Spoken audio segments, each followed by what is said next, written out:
Hari Om, Hari Om, Hari Om.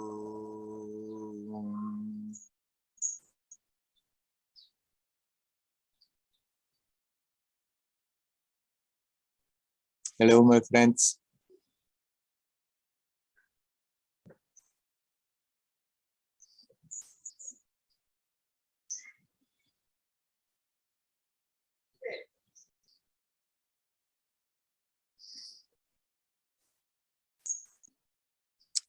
It is good just to be.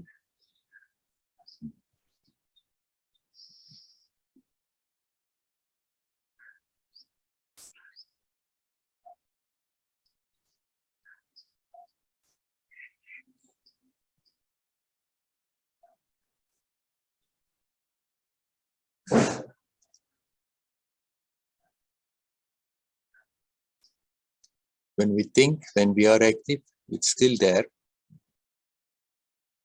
But it's good to have these breaks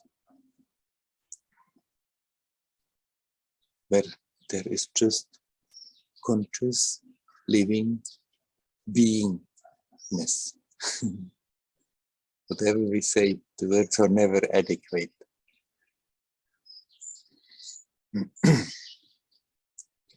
Last time in the Satsang, I said to somebody that I look at the time when I was just sitting in one place without doing anything was the most creative period of my life.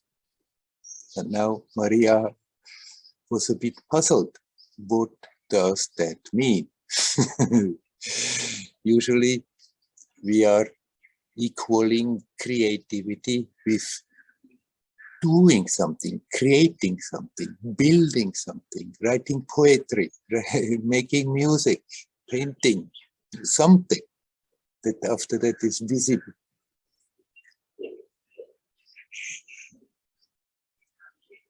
What does it mean to be creative without doing anything? When we keep quiet, when we bring the attention back to the essence, we are touching that pool of creativity. Everything comes out of that.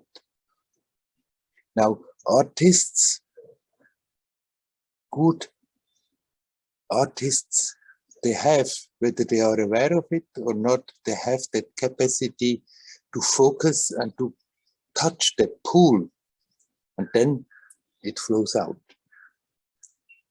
And manifesting in music, in paintings, in poetry, in architecture, in whatever. Even just being good in one's profession is manifesting that creativity. But what really counts is that somehow there is a conscious connection with that pool, with that source of creativity.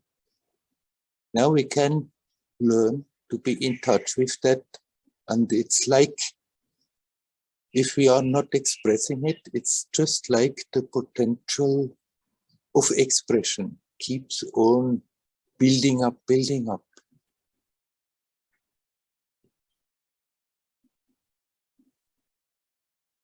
After that, when I came out, I never started to write poetry or paint pictures.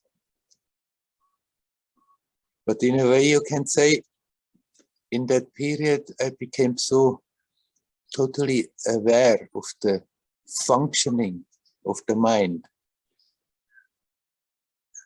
of the patterns, how we can learn to detach from that they lose their power, that after that, it became very easy to empathize with people, see their pattern, see their functioning. And if you want, you can say that creativity that accumulated while sitting there doing nothing is now rather manifesting that I'm talking to people. That there is a certain amount of, a certain capacity there to empathize with whatever problems people have.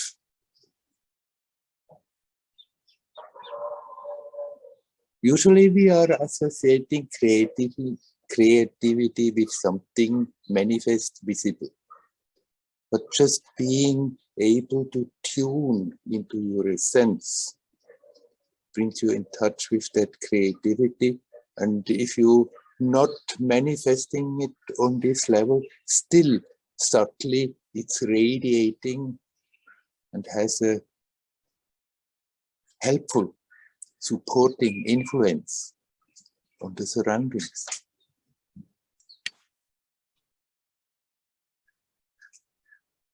I remember having read in Ramana that he was talking about musicians, that they have actually a very keen capacity to connect, a strong capacity to focus, and it would be easy for them to really do sadhana and go deeper, but alas, usually, in spite of their capacity, they are not interested. They are more interested in their career, in what comes back for their art.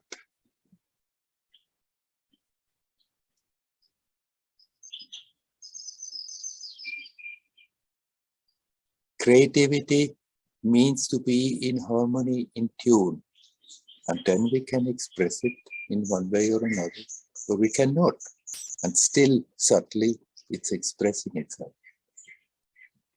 Now Maria said, I'm a very much a doer type, and so naturally the idea of creativity is doing this, doing that, and there is absolutely nothing wrong. I'm not saying we shouldn't manifest the creativity. If that feels natural, if that comes harmoniously and spontaneously, then by all means express it.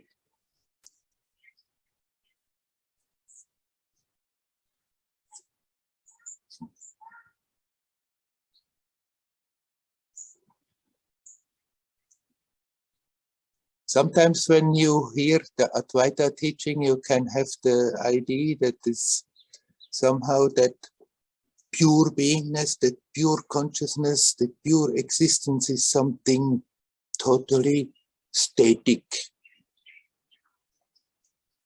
But it's not. It's bubbling with life. It's bubbling with beauty. It's bubbling with that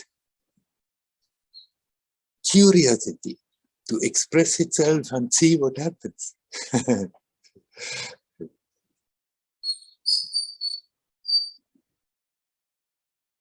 It's static and it's totally dynamic, both. And if we keep quiet, if the attention comes back to that source, we tune into that. And then according to one's story, according to one's inclination and one's natural capacities, it may express in one way or another. Or it may not be expressed specially, and still then it's expressing the very little deed that we are doing in our life, even if people don't understand that there's something special happens, still somebody who is in touch with that essence, all their life, their expressions, their actions, their interactions with people, with animals, with plants, with the whole surroundings, somehow is radiating a joyous creativity into it. So, in that sense, I could say I feel those years where I just did nothing was the most creative period in my life.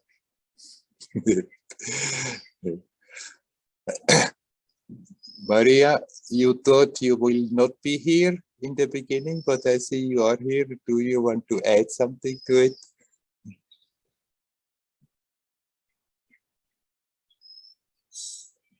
Hari Om, thank you, Werner. Hari Om. It's a very different perspective, and it's helpful to open the mind to different perspective on this. After I send you the message, I realize again I'm identifying myself as a doer. Yeah.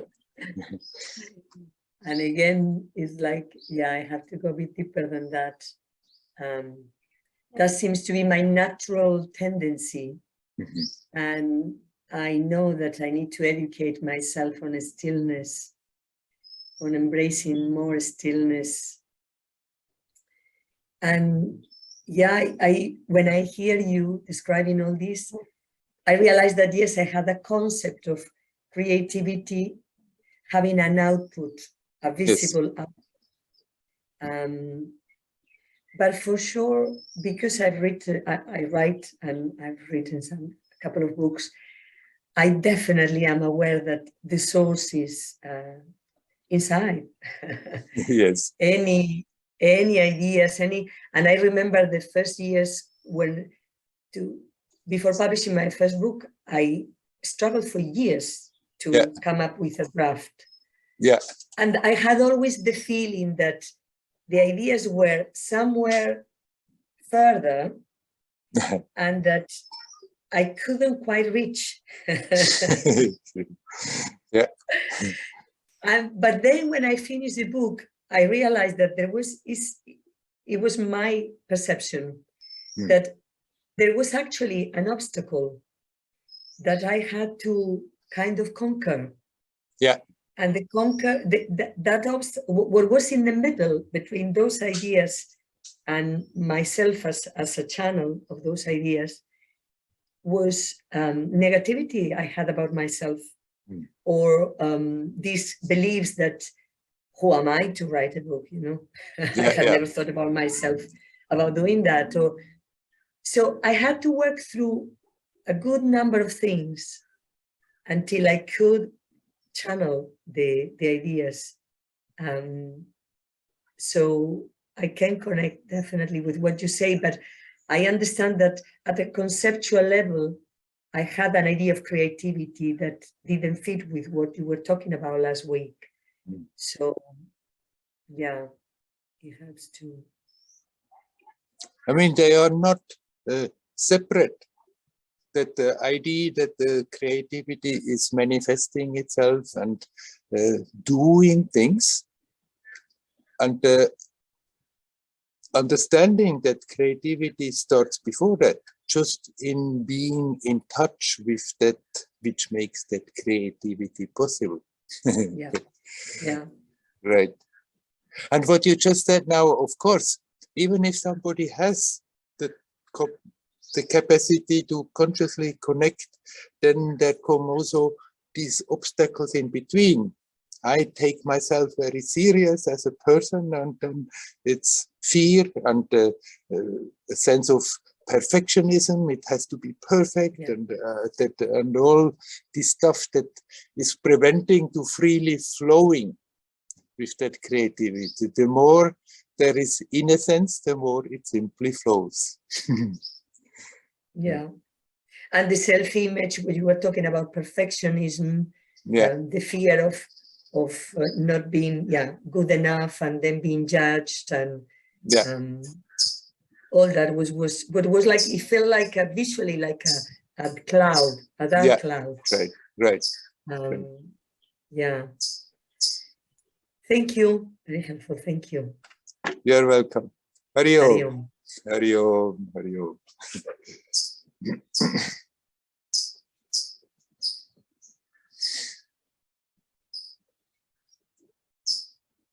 Is anybody who want to come in straight away?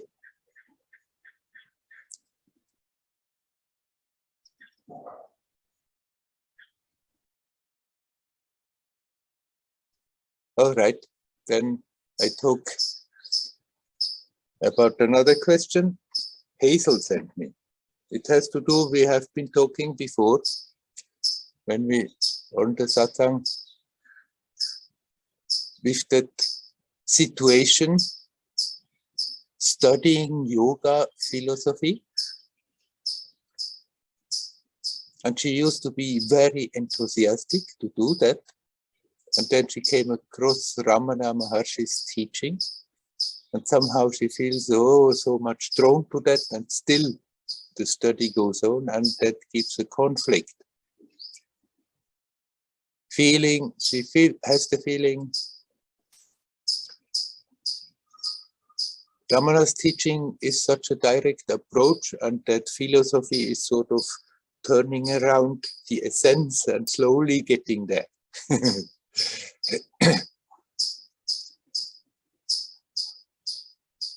And then when she talked to the authorities of the place there about the dilemma, what she was told, it's just because she has too much tamas. There's no way that she can go straight to the self-inquiry. She has to study and purify in that way.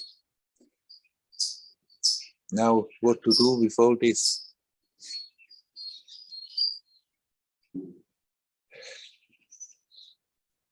There is not really a conflict between Advaitic teaching and philosophy with Dvaita notions, a dualism. Because whatever we are saying about existence, it's just a pointer. It's just approximative. Whatever we are picking up, and that helps us to turn the attention back to that essence, then that philosophy is very helpful. But of course, I can understand the dilemma a bit from, hey, it's time to just connect and be quiet, and then being there busy studying philosophy. It would be the same if you would study Advaita, Vedanta philosophy, because as soon as you study from the books, it's a lot of concepts, a lot of notions, a lot of stuff that you can learn by heart.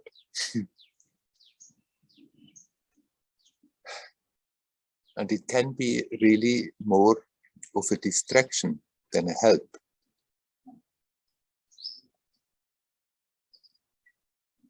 Now, I wouldn't worry about being too tamasic. The teacher shouldn't judge you like that. But you see, when you study, you can be consciously conscious in the moment.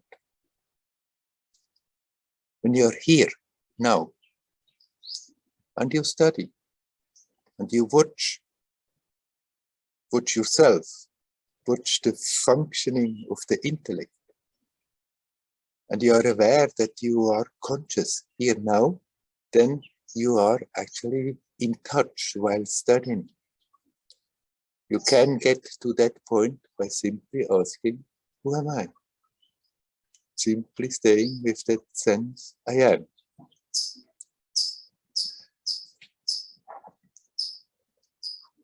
Now, as I understand, these studies are not more going very long now. So since you have already done the time till now, I wouldn't necessarily recommend to lay it down and run away. Can as well do the last part. It's not more long, but while doing so, try not to hold on to that sense, to that feeling that there is a contradiction. Understand that those who wrote the yoga philosophy down, Actually, before that, there was the Sankhya philosophy. And the yoga is very close. It came out of the Sankhya philosophy. And even the Advaita Vedanta philosophy is also based on the basic notions of the Sankhya philosophy.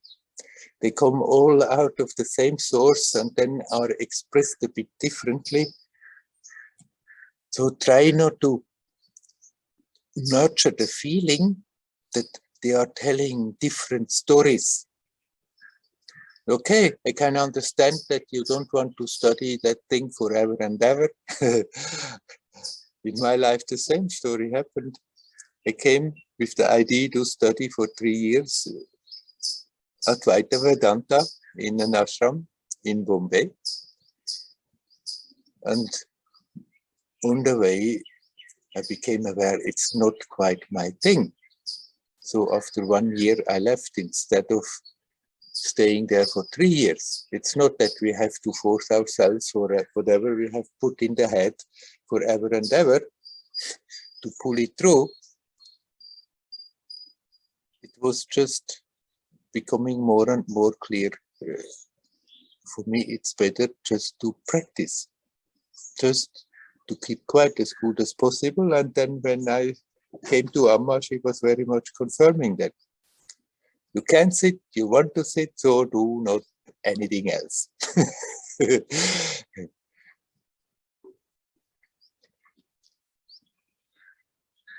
So I recommend rather that you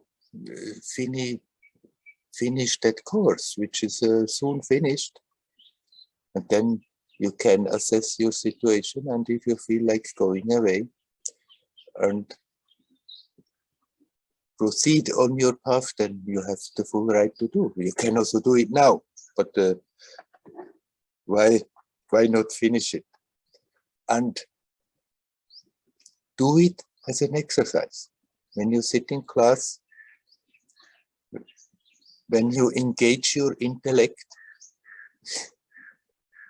try also to be aware of that which is prior to the intellect. And there is that same space that you are touching while doing the Atma Vichara, the self-inquiry. Who am I?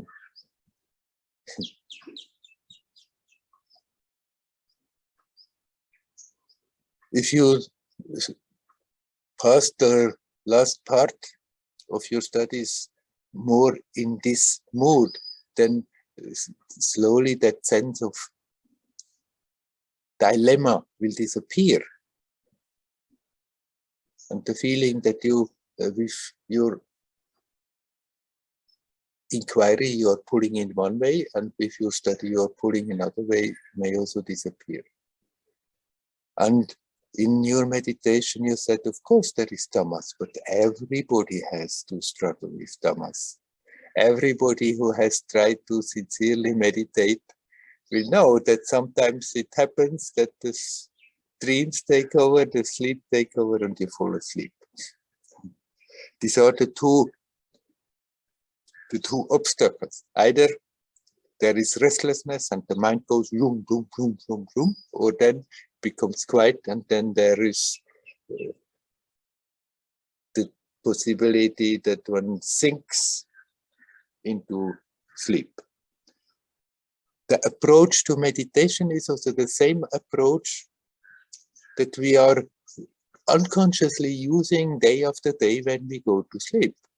Somehow one lies down and then just lets go of all the stuff that one is holding on in the mind, and then eventually it makes plop and we are gone. And with meditation we are doing the same, letting go of all the unnecessary holding on to.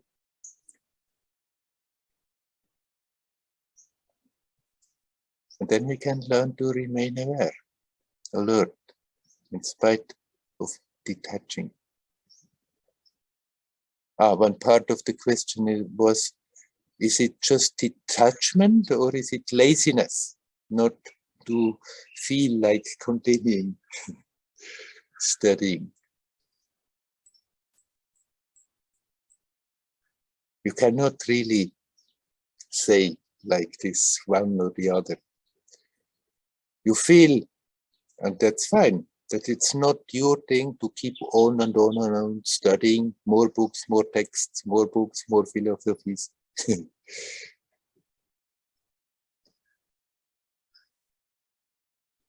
But that doesn't mean you have to throw it away now immediately. You're not lazy. You're sincerely looking for truth. And now you got very much inspired by the teaching of Ramana Maharshi. Naturally, you want to go for that. So it's not out of laziness that you don't want the other one. Now try in that last period just to let go of that sense of doing something wrong. Study, but be alert. Don't get lost on the intellectual level, on the level of the concepts. Use the concept if they are inspiring to help you to connect. And if they are not so inspiring, then try to just follow the concepts, observe the intellect, and be aware here, now, and prior to all these ideas. And there you are doing the same like when you are doing self-inquiry.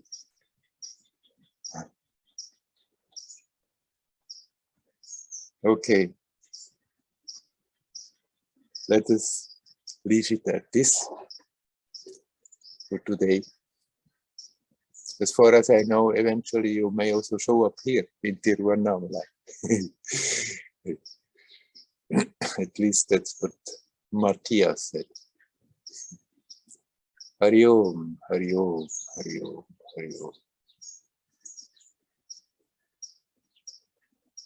So my friends, again, I'm asking you, is there anybody who would like to come in?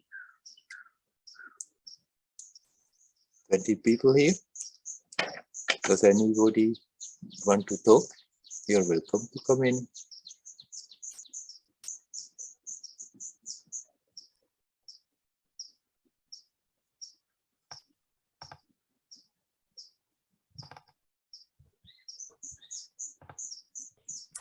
Hello, Werner. Hello. Hello, let's see if I can. Yeah, I've been. Hugo. I see the name Hugo. Hi. That's what you are. Hello, Hugo. I wasn't able to attend the live satsangs, but I've been watching on YouTube. But I have a question about, for instance, when I go to the Amma Satsang here in Holland, and then afterwards, I usually tend to feel quite light feeling, and I can't really, when I'm in that kind of state, I don't like to listen to the radio or to listen to rock music, or I want to listen to bhajans or else nothing else. Yeah. And but at other times, I enjoy, for instance, quite intense metal music. Yeah. To listen to, and I'm also a metal drummer. I used to be, and I still enjoy that kind of drumming. Yeah. But I was wondering, does it mean that, because I have this image in my mind of the spiritual path, that I would progress, that I would at some point want only to listen to bhajans and never listen to any other music again. I guess my question is, if I feel so, if the bhajans put me in a really nice state, does it mean that the metal music is kind of bad for my spiritual development? Or it's the same with, sometimes I like computer gaming, but I'm not, but I know that's when I'm kind of in a lower frequency, then I tend to enjoy those kind of things. But when I'm in a better state of mind, I don't really crave that kind of thing.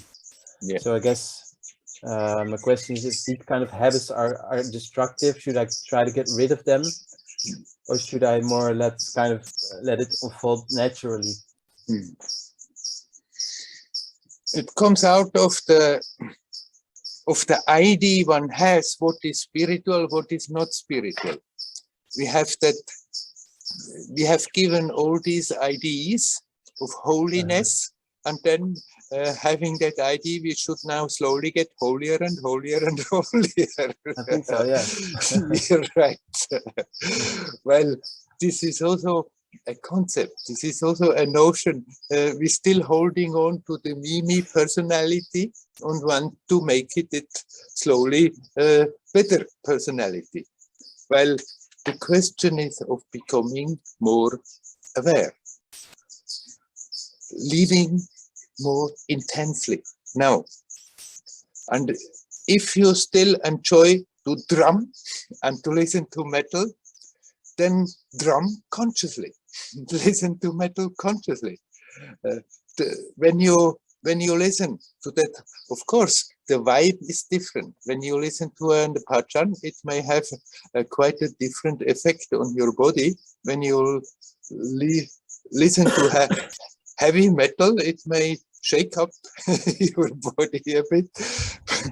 But if you are conscious, then you can also, with the medium of something you are basically liking, even if it's not a sweet way like the bhajans, but you, through that medium, you can be very conscious. So it's not so much a matter whether after that you look listening to this music or that music, but whether you are conscious or not conscious. And if it's easier with the bhajans, then it's good to rather listen that. But it's not that you have to push away if you feel like listening other music.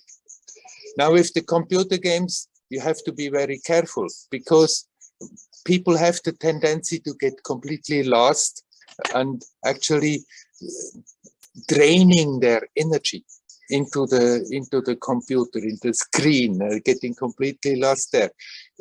But you can learn to do your computer game also consciously, make it also in an exercise of alertness. And if you do it like this, it's fine. I would just recommend to keep it in proportion, not to extend the time doing that. But if you like to do that, then why not? Yeah. Well, for many people, it's an addiction, and then they get more and more. And now many youngsters, they don't want to come out of their room anymore, because, and then it's becoming really a disease. But as long as you can keep it in a reasonable time proportion, and you learn to be more conscious also, not to get completely lost in it, then it won't do you any harm. Okay. Yeah, that's I'm happy with that answer, because it felt sometimes I feel after the satsang like I've gained something, and I want to hold on to it as long as I can, like something precious is there, and then I think, oh, I shouldn't listen to rock music, because then I will get out of this peaceful state of mind, or but it feels also a bit like a bit contracted. Yeah. So I can tell you, before I came to India, I used to have quite good meditations with crazy music like Jimi Hendrix.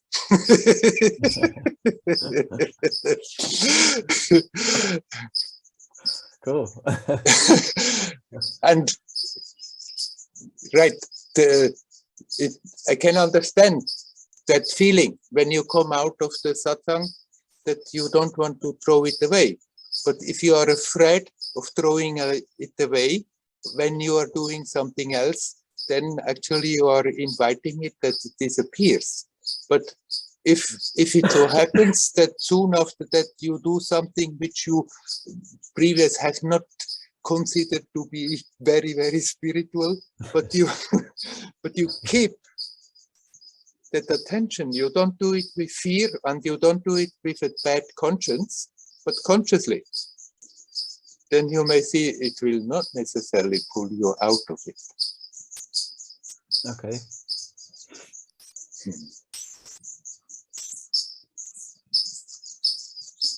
All right, shall we leave it at that? Yes, thank you very much, Werner. It's You're very welcome. helpful. Wish you well. Hari Om, Hari Om. Adios.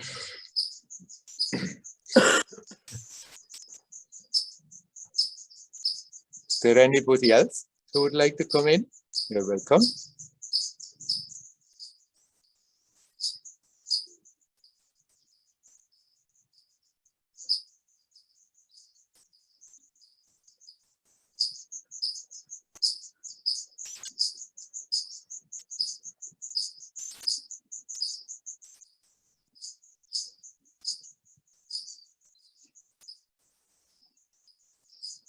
In the context of what we have been talking just right now, of course, on the path, it's usually recommended that we somehow arrange our circumstances, that it is supporting and helpful for our spiritual development to go deeper.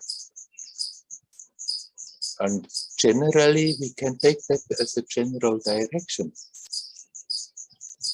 that if it is possible, we can arrange our surroundings that rather the influences that come from outside are more harmonious, more gentle. But then we cannot all the time arrange it like this. And then it's good to become strong and not live in fear that if I'm not having the proper surroundings, the proper stimuli, the proper influences, then it's preventing me from my spiritual unfolding process. You are that divine essence, no matter what. And whenever the attention is not consciously connected with that, but we are directing it back to the source, then at that moment there is that intensifying of the unfolding process, no matter the circumstances we are in. It happens also that people who are practicing naturally becoming a bit more sensitive. It happens, it's natural. But then instead of at the same time becoming stronger, that sensitivity rather instead of a help becomes an obstacle, and people getting afraid, and sometimes people don't want to go out anymore, don't dare to go out anymore, are afraid to meet people, or are afraid to meet people that are not in the proper vibration, and then that's hurting there. Then, and so one can get more and more weak instead of getting stronger and stronger. Part of our development is that we are getting stronger and stronger. And what does it mean to be strong spiritually? It means that we have that capacity to connect no matter what. And if we are focusing on that on our journey, then along with the increasing sensibility, there is also that increasing capacity to connect, to be centered, to relax in that.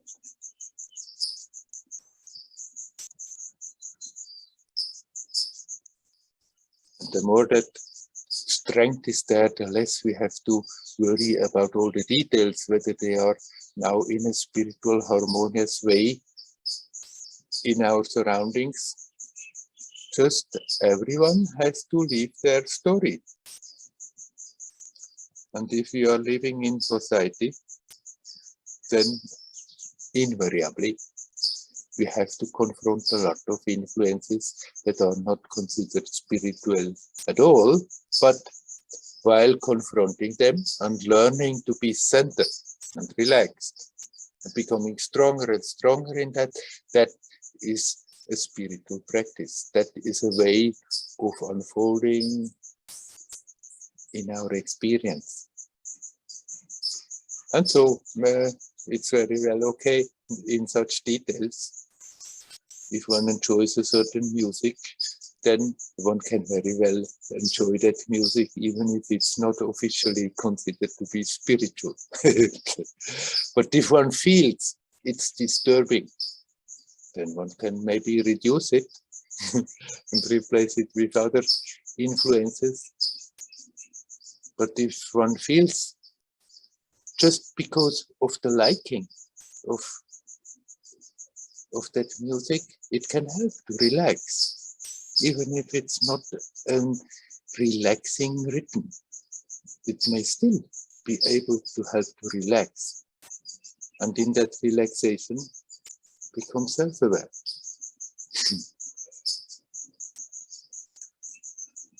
All these general ideas, they are a bit directions for the sadhaks. As long as we are not quite self-confident, as long as we are not trusting in ourselves that we are capable of taking one step after another.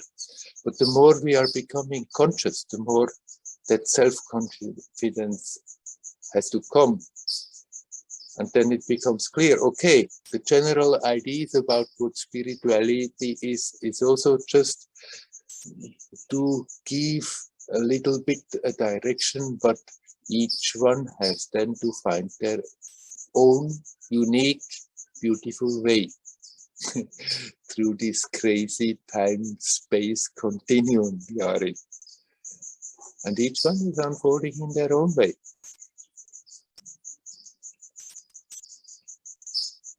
And we can learn to connect no matter what the influence is there.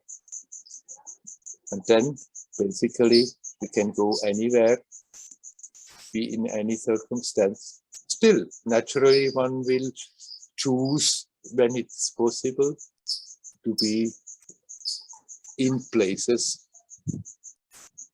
in a surrounding where you feel more in harmony with, but not be afraid to go also to other places, and sometimes maybe for longer periods, because somehow it's on the program of the story.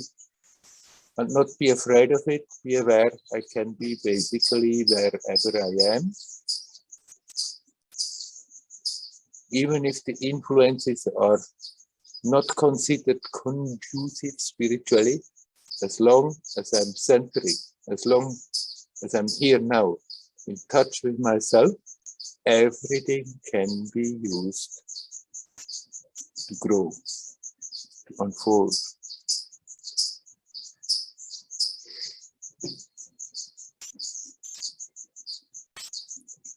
I'm asking you again, my friends, is there anyone who would like to come in? You're welcome.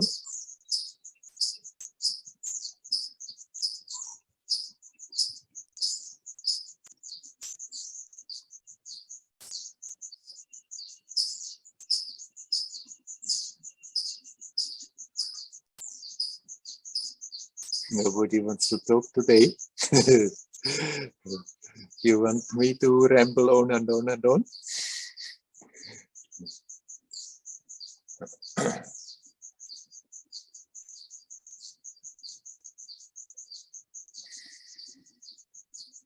It's good to remember. You're here to learn. You're here to accumulate experience. And with that accumulation of experience, the consciousness is unfolding. Essentially, you are complete. The experience of that essential completeness is continuously unfolding, and there's no end to it. It's not that at one point we say, now that's the maximum. That's all there is. Now that's the end, the highest of the high states. The experience of that essence, of that divinity keeps on unfolding, and we are here for that. This world is a place where we are forced to learn to grow. If we are in tune with it, if we are not resisting, then it can be a playful, joyous journey. If we resist, it's a painful thing. And as long as we take the world and the circumstances too serious, I think this is the reality. And why am I here? What happened that I have to face all that stuff? Then it becomes a heavy, painful burden and people suffer. If we remind ourselves, hey, this is a matrix, this is a magic show. It's not as real as it appears. We are here for that purpose, to have these confrontations, to have many times situations where there are different possibilities and it creates a tension. I have to choose, and then after that I may think, oh, maybe I choose wrong. To learn to deal with all these confrontations and learn to relax in the midst of it, to be centered and relax, no matter what is happening. The essence of us cannot be touched. We are playing a role in this theater. And we can play that role with intensity, joyous. But still, it's just a role. And playing that role of being a person, of being a human, manifesting in this world with a body, naturally there come challenges all the time.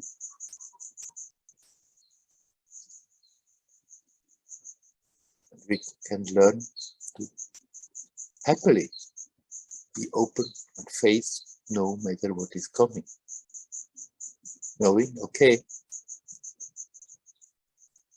it comes my way in this particular manner because somehow, because it is as it is, the circumstances are as they are, that's for me here now the way to learn best. We are at the right time, in the right place. Often one may think, oh, I'm totally in the wrong movie here. But even if we don't like the movie, we still are there. And if we learn not to resist, then we can make the best use of the purpose why we are here. Facing all the challenges that are coming. And right now, God knows, all humanity has many, many opportunities to face challenges.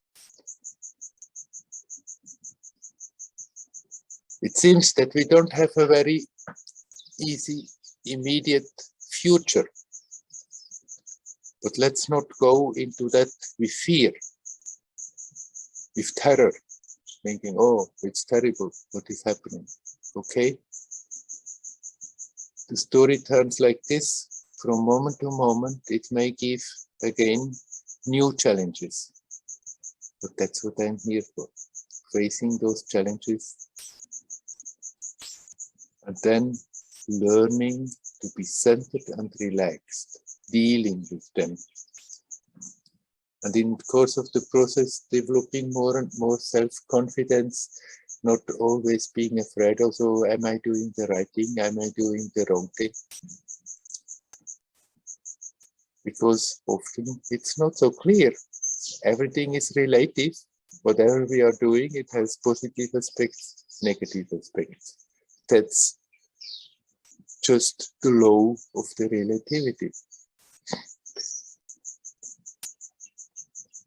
But the more we are capable of centering here now and relaxing, the more we just live and feel and think and act and react in harmony.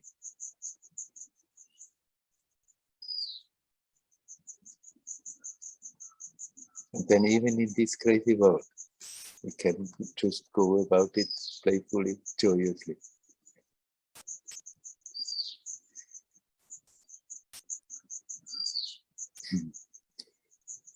Is by now anybody who would like to come in? Yes. Do you hear me? Ah, hello, Anita. Yes, I hear you. I see you. Okay, good. You talked already a few weeks ago about this concept about the purpose of why we are here. Mm-hmm.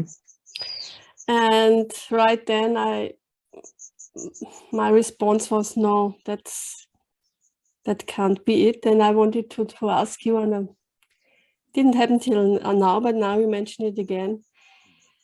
And so I can't, how to say, can't agree with this concept of we are here to learn or to get richer for the experience and so.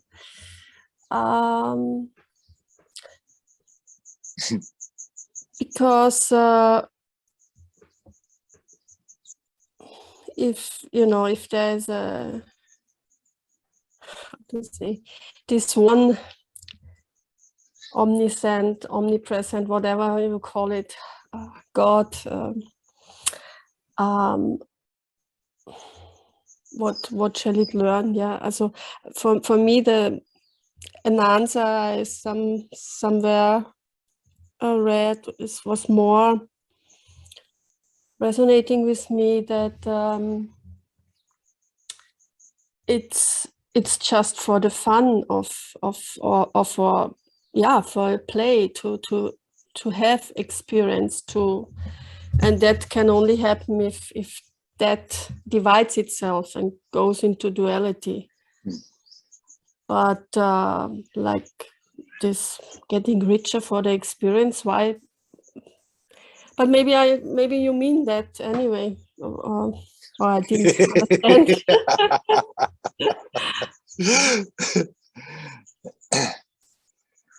Right, of course. Okay, richer is maybe not a good word for you. But now in what you say, that you can accept the idea that divinity is splitting itself up in a duality to enjoy, to have fun. Yeah, to be able to see itself, because if there's only one, yeah. It's there's no one to see there. Yeah. Great.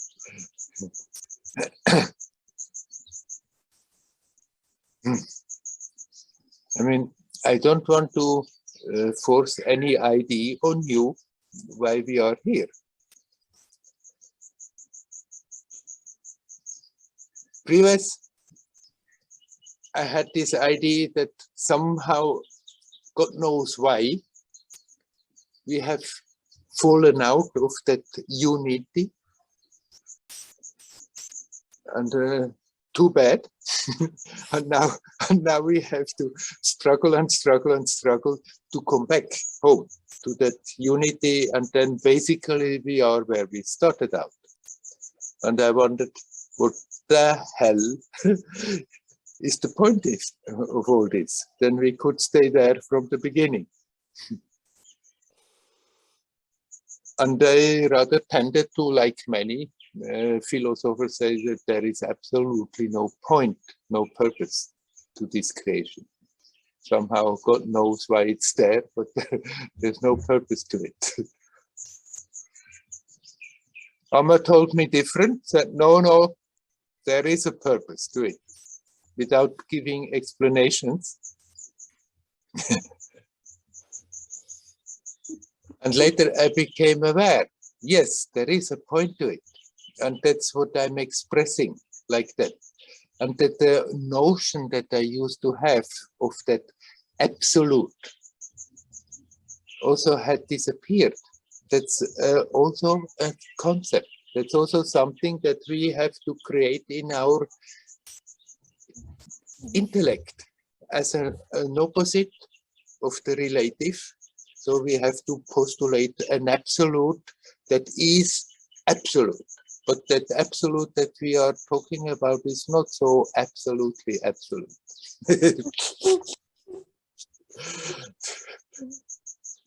That essentially may not change, but what I try in the way I try to indicate what I know. And I know that there is much more to know than what I know.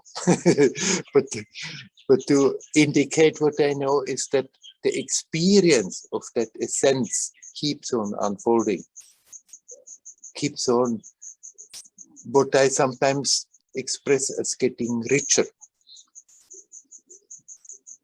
Oh,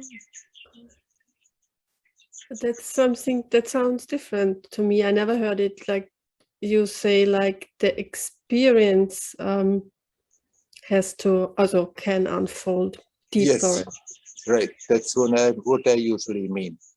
Oh, It's not that the essence is evolving. The essence is in as it is and doesn't change.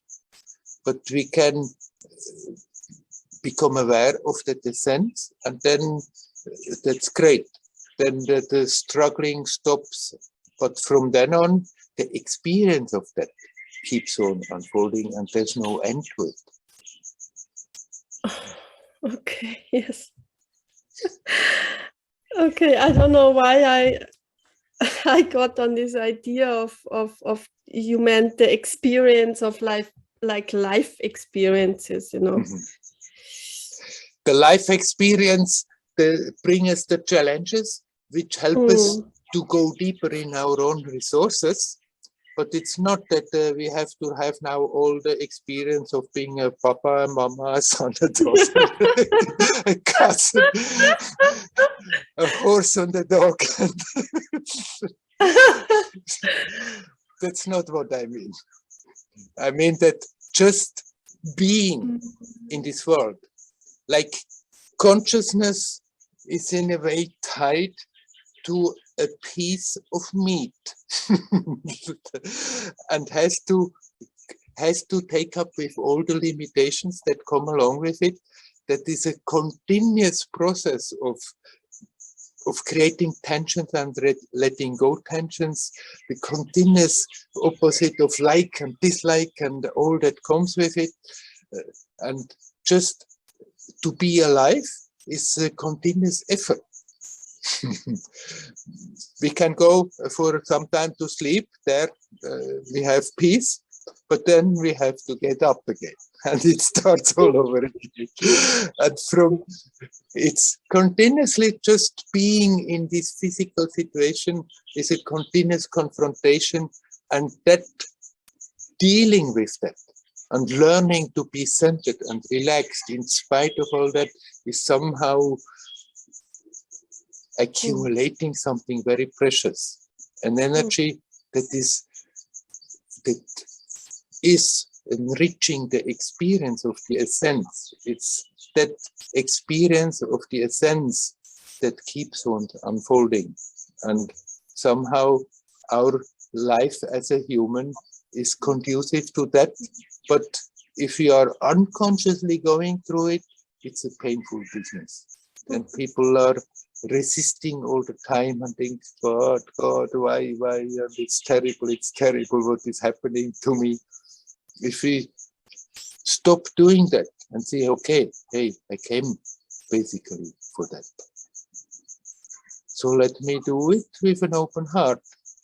Still, there are, sometimes we may forget it, sometimes it's hard, but if we are not resisting all the time, then even in this human form, life can become quite a playful, joyous journey.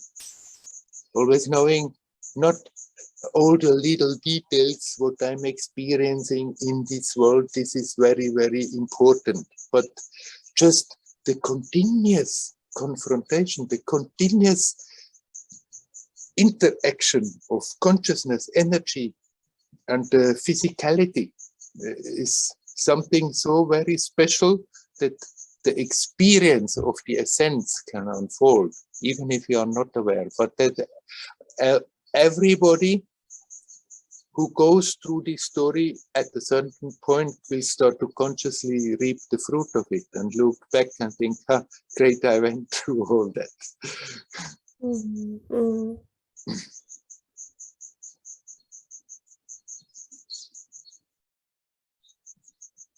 Look, this is an aspect. There are a lot of other explanations, but this I can say because it's something I'm aware of. So I'm freely talking about it.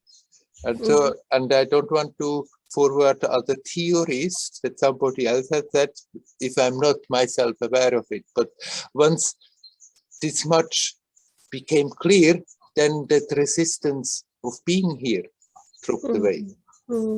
Okay, let's go through it. Let's play this time role in this time world and not take it so serious anymore. The whole damn story makes sense. And I'm totally open to be enlightened. That it makes much more sense that I'm aware of, but it made already enough sense that I stopped resisting and think, what the heck is all this about? Great, thank you for this explanation. You're welcome. Thank you. Shall we leave it at that? Yes. Yeah. Thank you. Hari Om. Hari Om. Hari Om. I see one picture is on. You want to come in, Rita? Yes, it's me. Hello, Rita. Hello, Werner. Oh, now I see you in big picture. Yeah. Hello. Hello. I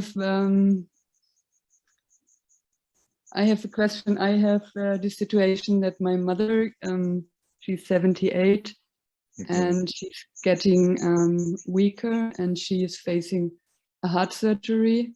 Yeah. And facing this surgery, and there's also another surgery for the breast she's facing, made her getting, I would say, into a depression. She keeps thinking, and this will not work, that will not work, especially with the paperwork. But we are 6 children and we help her a lot, and everybody works together and it's fine. But she's in her thinking, this will not work, and with the dogs at the farm, that will not work. And so I come into a situation where and she doesn't want to go to the physiotherapy, but she has back pain, and so it's kind of difficult. And I come into a situation where I start to go into old habits and kind of put pressure on her that she goes to the physiotherapy, that she goes to the doctor, and so I wonder whether, because she gives the impression that she's very helpless, and I think I have to help a lot.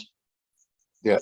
And I wonder whether from a spiritual side, sometimes I think I just could maybe just lean back a little bit more and just watch, and maybe this is more helpful than what I do. And Of course, it's very challenging what you're describing, that you basically many times see what would be helpful for her, but she doesn't want to hear any of it. Right. And there, I would recommend you can try again, friendly, but I would recommend you to let her have her will, even if you know better, even if you know that she may hurt herself more doing what she wants, then that's the way she has to go through it. So if you can help and support, like she has to go now for an operation, and obviously it seems to have gone and happened, whatever you can help and your siblings can help to make it easier. But after that, or before that, there may be certain things that she should do because the doctors say like that, because you feel it should be, and she doesn't want. And then if she doesn't want, then leave it up to her. Yeah. Even if you know that she feels worse for it. Yeah, we have, it's better to respect their will, even if you clearly can see it's not the best solution.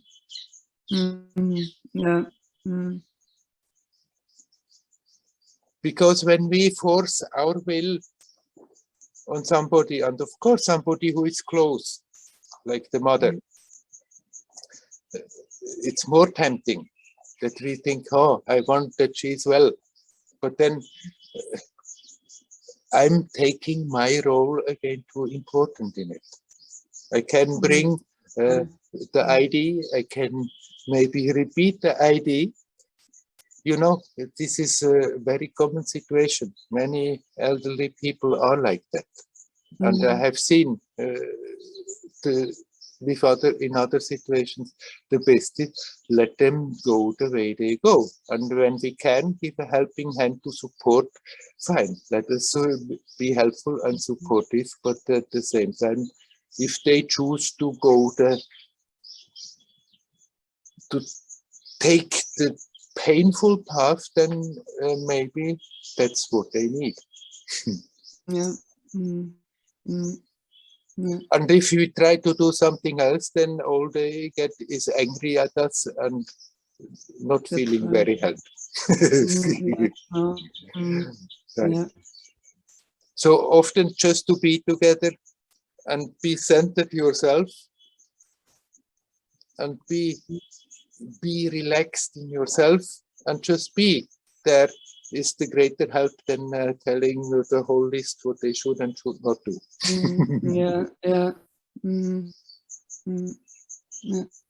Good reminder. Yeah, and I mean, if I look closely at it, that works better. That's true. But it's very tempting to, and it's. I mean, I really totally agree what you say. That it's important to let the elderly people, to let them have their will, even if we think it's not good. Yeah. I mean, of course, if the situation is life-threatening, then you can really maybe sometimes prevent them. But basically, as a rule of thumb, you can bring all your good ideas, and if they adapt them, fine. But otherwise, let them take their own course and have their own experience. Yes. Then even if you see sometimes, oh, look how painful it is for them, and if they had followed what I said, it may be much less painful, then know that that painful experience is not in vain. Nobody, no suffering, no pain we are going through is in vain. It's accumulating something very precious that stays with the being that goes through it. And sometimes they choose the more painful way without being quite aware that they are doing, but it comes somewhere from their being also, that they want to go through that. And then we can let them go through and be as helpful as we can in the situation. Yes. Thank you very much. Shall we leave it at that? Yeah, that's fine. Okay. Hari Om. Hari Om. Hari Hari Om. Om.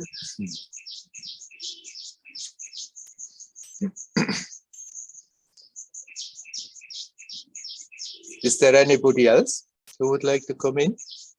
You're welcome.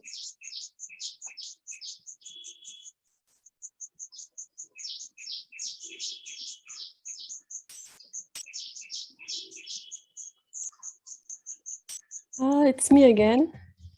Yeah, hello Anita again. Hello. I have quite a different question now, maybe.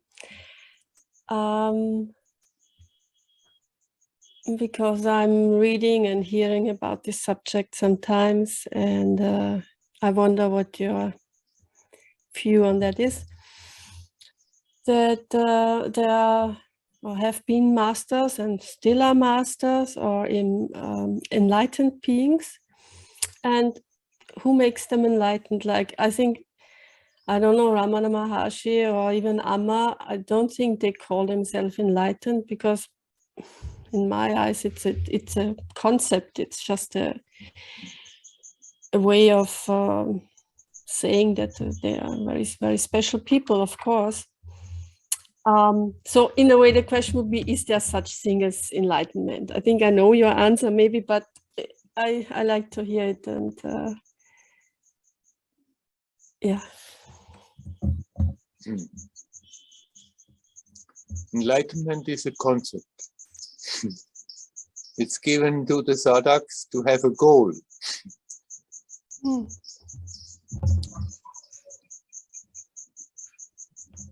That give a goal to give that idea at all, that there is a way of existing without feeling always a victim of the circumstances, without all these painful experiences. But there is a way of experiencing that you can transcend all that. It has its value to inspire that enlightenment concept. So people feel inspired, and then they see the example of Ramana Maharshi, they see the example of great saints and feel inspired and want to attain that enlightenment. It has its drawback, like all concepts. Then people may have some kind of experience, and then they jump to the conclusion, oh, that's what they have been talking about, now I'm enlightened. And then somehow they have to deal with that new situation of thinking they are enlightened, but still facing all kinds of challenges.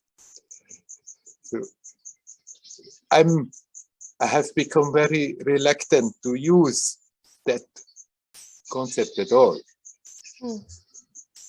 And often I had said to people a bit in a more funny way that all these enlightened chiefs that are walking around, they simply shifted from the delusion of not being enlightened to the delusion of being enlightened. And they should get rid of both delusions, and then they are all right.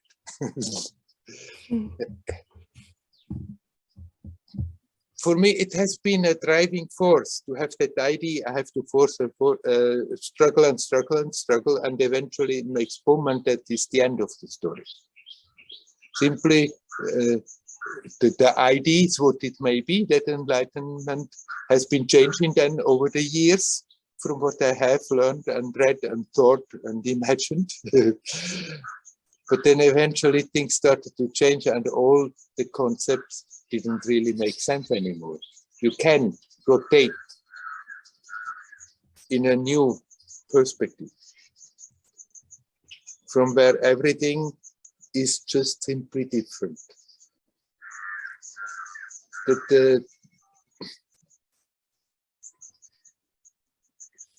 That you stop suffering.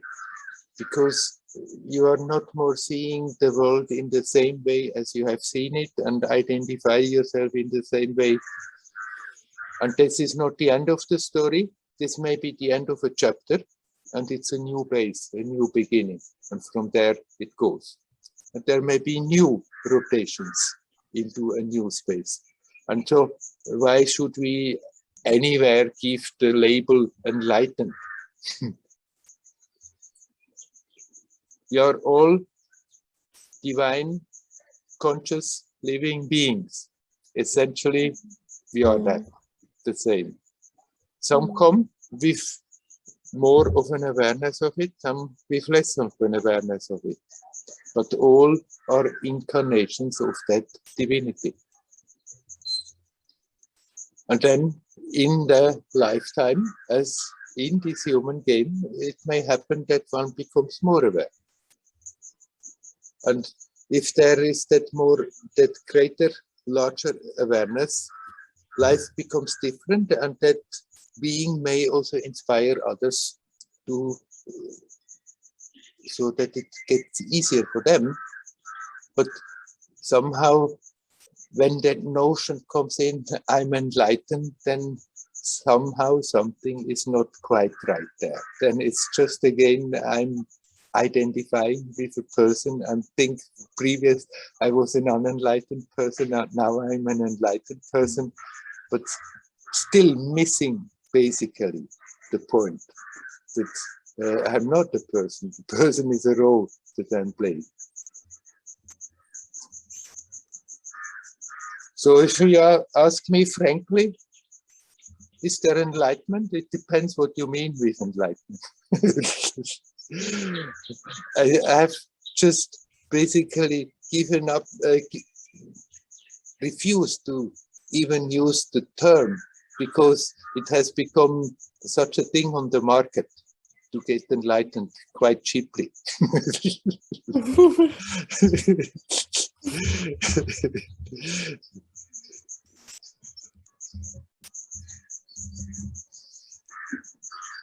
We don't have to distinguish humanity in a few enlightened ones and all the other unenlightened. Yeah.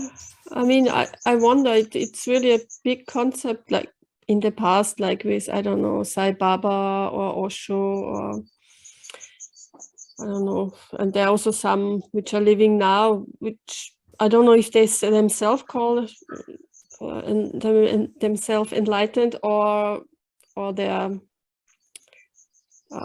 devotees.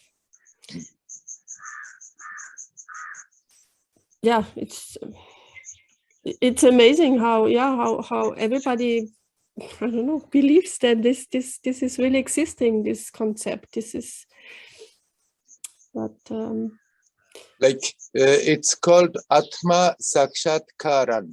It's the self-realization. And well, I didn't get it now. The connection is a little bit bad. The word. It's self-realization is another way of talking about this enlightenment. Self-realization. You can hear me? Yeah. Yeah, it's okay. And like I remember having read in Ramana that the scholars in front of him were fighting. One was a Advaitin, one was a Vishishta Advaitin or a dualist, and the different schools, and they were fighting with each other, debating. And then Ramana said to them, what are you debating about? After all your school, they say, first you should attain self-realization. But then there he made it clear that self-realization that usually has been looked at as the final absolute goal to reach, he presented it there. Okay, this is the first step. Reach that step and then go from there and see whether you still need to debate. So Ramana said that this is the first step to self-realization. No, that the self-realization is the first step. Yeah. it's not the first step to self-realization, but self-realization is the first step. Yes, yes. And it's not finished there. Mm. That's what he said in that context. Ramana, like many great teachers, they said different things to different people. What they felt at that moment is the best for them to hear. And the two statements they made in different times at different to different people may contradict themselves, knowing that you cannot really say this is true. There is no way of saying this is the truth. It cannot be put in words. But for the moment, put this mystery of existence in a certain way for that person is the truth, because it's the most helpful. But then, right, the self-realization that usually has been put as the final goal, which is the equal term like that enlightenment, suddenly he presents it. This is just the first step.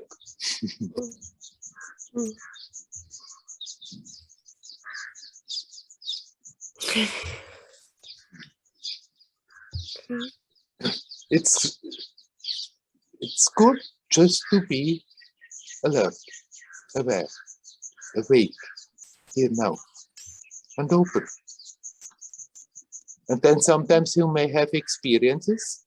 They come, they are there for some time, they go again, but they are inspiring because they make clear, yes, there is something. And somehow you feel more confidence because of the experiences. But they come, they go. And it may happen that you really find yourself in a new perspective. And there, for some time, it may be absolute, fantastic, wonderful. But then if you keep that alertness, you become aware, all right, one chapter is finished. That painful struggle may be over. All kinds of things may be different. But from there, the process continues.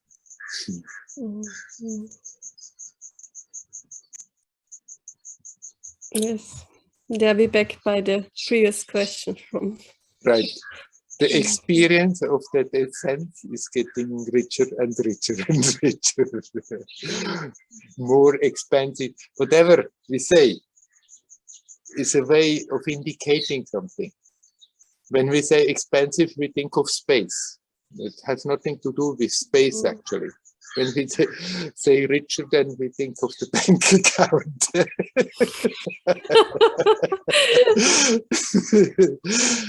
It has nothing to do with that riches.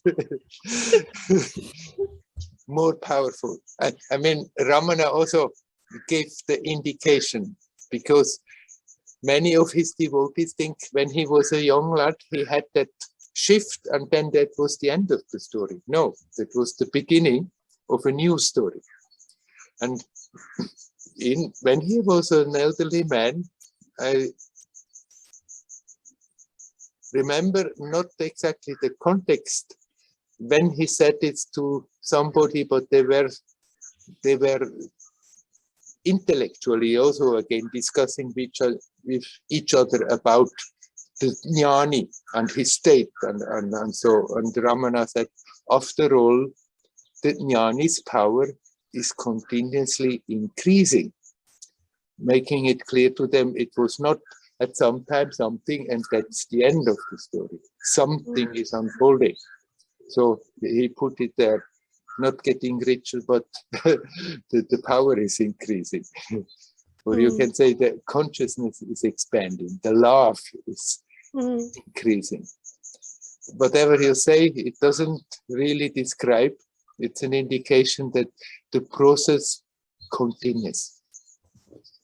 Yeah. And so we don't have to fix our idea on the concept of enlightenment.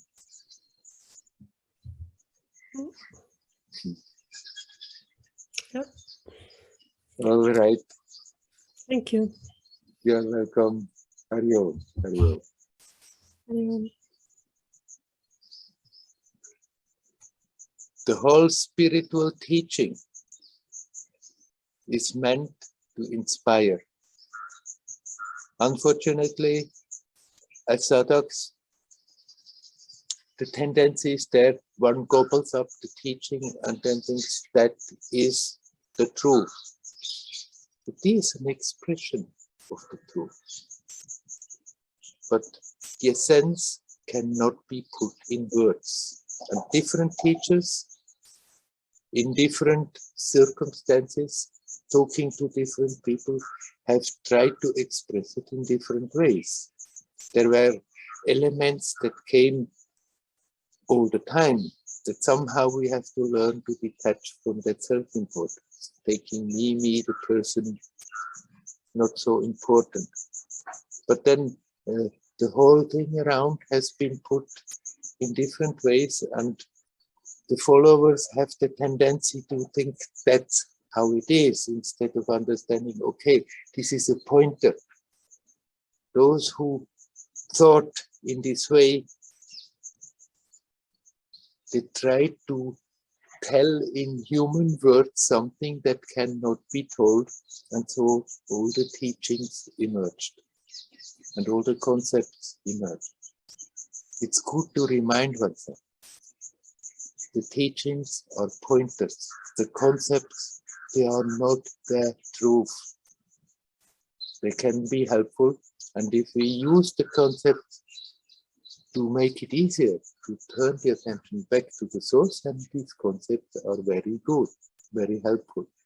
But if we get stuck with the concepts, with the ideas, then we create the rigidity that we eventually have to get rid of again.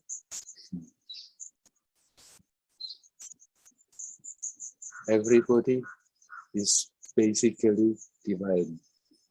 Everybody is essentially enlightened.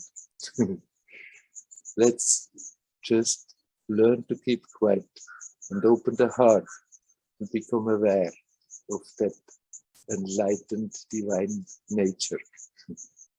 It may go gradually, step by step, and suddenly there may be a great shift, and yet from there it continues again. Hari Om, Hari Om, Hari Om.